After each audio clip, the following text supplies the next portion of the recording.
ما هو عذاب القبر؟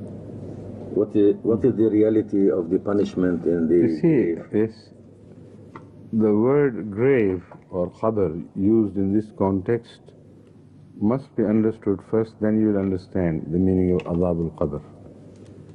Qabr here speaks of a period of time, not the grave we know as the physical grave. A period of time which elapses between our death and resurrection at the time of Qiyamah. Now, the period between them is a very, very long period. During that period, the soul which is delivered will begin to evolve. And for the evolution, you require a very long period. So it will evolve, and during its evolution, those who are born with certain congenital defects, like children, sometimes they're born because born in a state, in an unhealthy state, because they, in the uterus of their mother, in the wombs, they were diseased already. So when they were delivered, they didn't know what they were suffering from much. But as they grow, many times it happens that they grow with greater consciousness of their suffering, their faults, their disadvantages, etc., etc. And the more they realize it, more they suffer. So this period of development of soul, before the last day, before the call when the bugle will be sounded, that is the period which is called Qabr. So, although the real punishment would come later on, which will be announced on the Day of Judgment, but because their development would be defective because of their sins and their ill effect on the soul, so they will continuously suffer.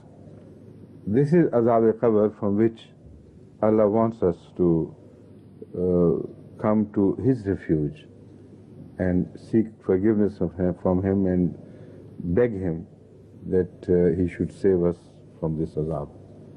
Which means our souls should develop healthily. Instead of Azab al-Qabr, we should have a taste of heaven. And this too is proved from the sayings of Hazrat Muhammad Rasulullah sallallahu alaihi wasallam.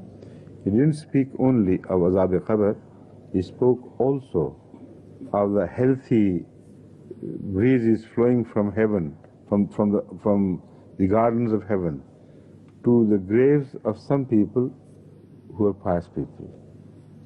So he said, two windows are opened in the grave. One is from the hell for some people, and the other is from the heaven for other people.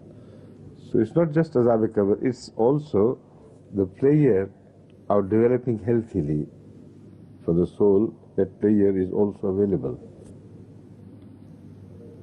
فيما يتعلق بعذاب القبر يقول أمير المؤمنين أن يجب أن نفهم أولا معنى القبر. ليس المراد هنا بالقبر هذا الجزء من الأرض الذي تدفن فيه الجثة، وإنما القبر هو فترة زمنية يقضيها الإنسان بعد موته إلى أن يقوم يوم القيامة عندما ينفخ في الصور.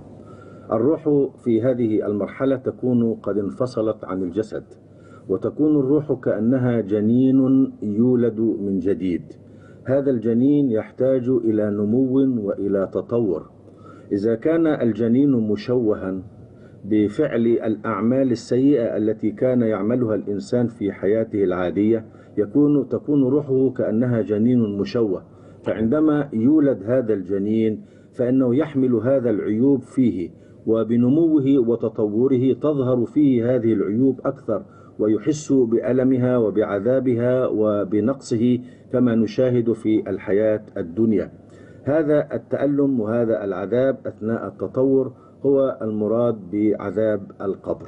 ويقول أن الإنسان إذا كان صالحا في حياته فإن روحه تكون كجنين سليم، فإنه عندما يكبر ويتطور في هذه الحالة ينعم بملذات الآخرة ولا يتعرض لهذا العذاب.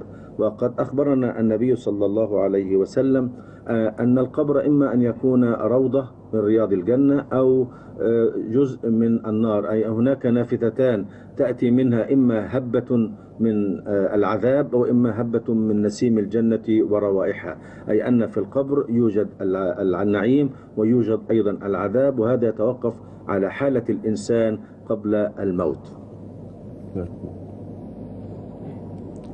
This is also called عالم البرزخ.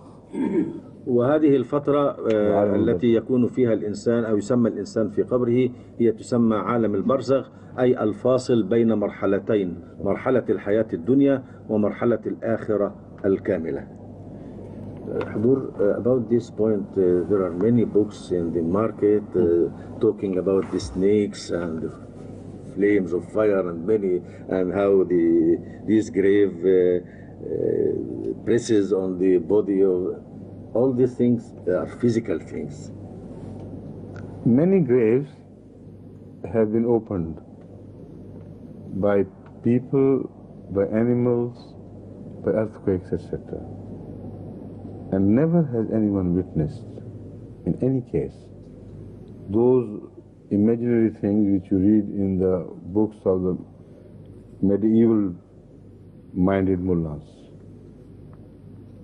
And you never see any window opening into the qabr, either from Jahannam or from Jannah. So how could Rasulullah be wrong? He is not wrong. It is the mullahs whose mind is stupid enough to misread him.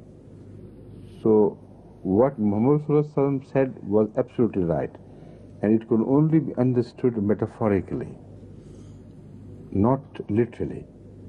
And what I have explained stands to reason, and it satisfies one's conscience, and it is exactly what takes place.